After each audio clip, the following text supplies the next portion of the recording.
So how much overlap do we expect to see if a child actually has category-based productive rules? That is, for example, when making verb phrases, she actually has an auxiliary category and a verb category.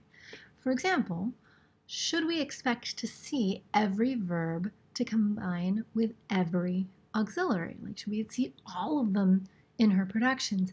And the answer is probably not, right? We don't actually say everything we know when we speak. We say things to communicate our intended meaning at the time. In fact, it turns out that naturalistic linguistic output, that is like the things that we say, our output shows a power law distribution, a Zipfian distribution, and that's represented here on this graph. And the idea simply is if, for example, you plot frequency on the y-axis against the rank of the item, that is, the first ranked item appears the most frequency, the next ranked item appears the most frequency. You can do this, for example, with the verbs like this, right?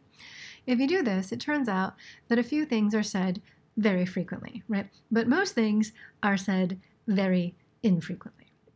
So the upshot of this is we can't expect much overlap in these combinations, this combinatorial usage, for words that are only used a few times, and certainly not for those that are only used once, right? This is the problem. We need to somehow factor in that a child may know about a combination that use transfers to other words in a category, but just doesn't choose to say those other combinations.